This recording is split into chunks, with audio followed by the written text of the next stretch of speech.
Hello students, आज हम class 9 की वर्कशीट 15 को डिस्कस करने वाले हैं। टॉपिक है हमारा एटॉमिक मास। हमें पता है एटम्स क्या है, वेरी माइन्यूट पार्टिकल्स, और अब उनका मास है क्योंकि वो इतने छोटे हैं। तो क्वेश्चन है कि डू दे हैव मास और नॉट। बट जॉन डाल्टन ने हमें बताया था कि each element possess a unique atomic mass, है ना, क्योंकि हर एक एलिमेंट का एटम डिफरेंट है तो उनके एटॉमिक मासेस भी डिफरेंट होंगे। और एटॉमिक मास क्या है? Mass of the atom of an element. Later on he calculated the relative atomic mass. और ये किस अकॉर्डेंस में कैलकुलेट किया? According to the law of definite proportion. और इसको फिर हमने किस में मेजर किया? Atomic mass unit. Atomic mass unit को अगर हम डिफाइन करें तो क्या है? It is defined as quantity of mass which is equal to 1/12 of the mass of an atom of carbon 12।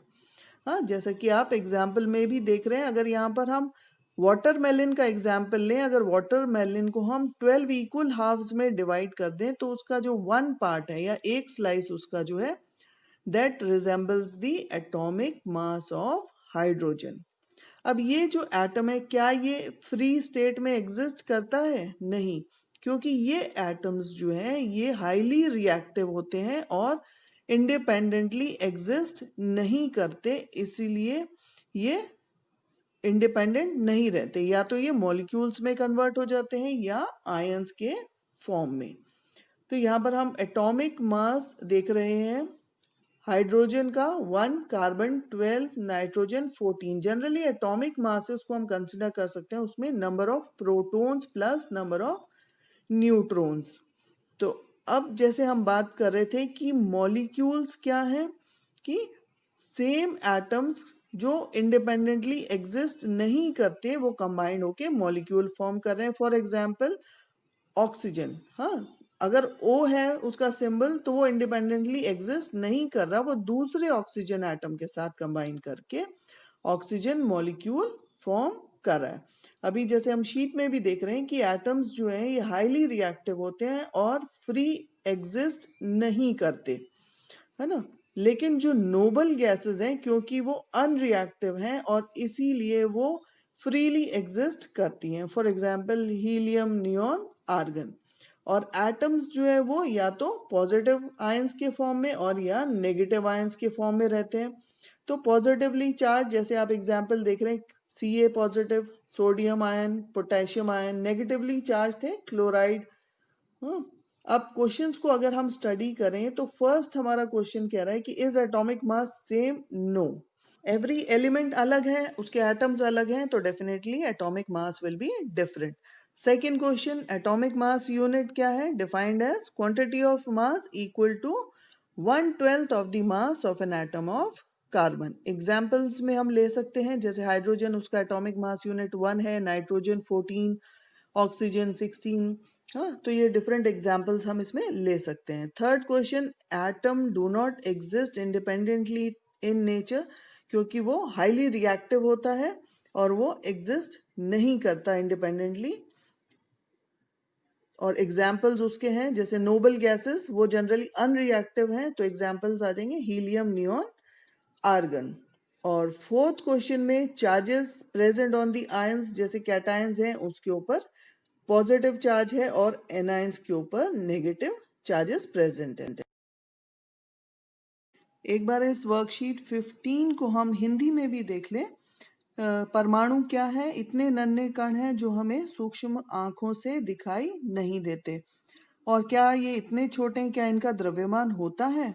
तो द्रव्यमान वैज्ञानिक डाल्टन ने भी बताया कि हर एक परमाणु का द्रव्यमान होता है जो कि निश्चित अनुपात के नियम अनुसार होता है। और इसको हमने, इस द्रव्यमान को हमने U या यूनिफाइड परमाणु द्रव्यमान इकाई में हम लिखते हैं। और 1U बराबर क्या है? 1U द्रव्यमान कार्बन परमाणु के 1/12वें भाग के द्रव्यमान जितना होता है। अब तरबूज को अगर हम कार्बन परमाणु माने, है ना, जिसका एटॉमिक मास 12 है और इसकी 12 फाके हैं, तो कार्बन के 12 यूनिट परमाणु द्रव्यमान है। उसी तरह से जैसे आप चित्र में भी देख रहे हैं कि अगर हाइड्रोजन की एक अगर हम पीस ले तो वो किसके बराबर हो गया, हाइड्रोजन। जैसे हाइड्रोजन का 1 U है ना, कार्बन के 12 हैं। तो नाइट्रोजन का अगर हम देखें तो वो 14 U है। इस तरह से और एग्जाम्पल्स आपको दिए हुए हैं। अब परमाणु जो है वो इंडिपेंडेंटली या मुक्त अवस्था में या स्वतंत्र रूप से अस्तित्व में नहीं रह सकता। वह या तो अणु के रूप में रहता है या आयन के रूप में। जैसे हम ऑक्सीजन का एग्जाम्पल देख रहे हैं, एक ओ एटम इंडिपेंडेंटली एग्जिस्ट नहीं करता, तो दूसरे ऑक्सीजन एटम के साथ कंबाइन करके ऑक्सीजन मॉलिक्यूल फॉर्म करता है। उसी तरह से यौगिक के अणु भी हैं जिसमें डिफरेंट एटम्स प्रेजेंट होते हैं। अब अगर हम क्वेश्चंस को देखें तो फर्स्ट क्वेश्चन कह रहा है कि क्या सभी पदार्थ के परमाणु द्रव्यमान एक जैसा होता है? नहीं, है ना। और क्यों नहीं है? क्योंकि सबके एटम्स डिफरेंट हैं। सेकंड क्वेश्चन में वो पूछ रहा है परमाणु द्रव्यमान इकाई क्या है। जैसा कि आप शीट पर इसका आंसर देख रहे हैं कि परमाणु इकाई का द्रव्यमान एक कार्बन 12 समस्थानिक के 1/12 हिस्से के द्रव्यमान के बराबर होता है। और थर्ड क्वेश्चन वो कह रहा है कि क्योंकि परमाणु अपने अस्तित्व में नहीं रहते, वे अभिक्रियाशील हैं और मुक्त अवस्था में नहीं रहते, लेकिन निष्क्रिय गैस जो है वो मुक्त अवस्था में उसके परमाणु हमें मिलते हैं, जैसे हीलियम, नियॉन, आर्गन। उसी तरह से फोर्थ में वो पूछ रहा है अलग अलग आयंस हैं, तो इन आयंस पर पॉजिटिव और नेगेटिव चार्जेस होते हैं। पॉजिटिव या धनायन जैसे कैल्शियम, सोडियम, पोटेशियम आप शीट में देख रहे हैं, उसी तरह से नेगेटिव आयंस। कुछ एग्जाम्पल्स हमने नेगेटिव आयंस के लिखे हैं, जैसे क्लोराइड, फ्लोराइड, सल्फाइड, है ना, और भी हैं कार्बोनेट, सल्फेट।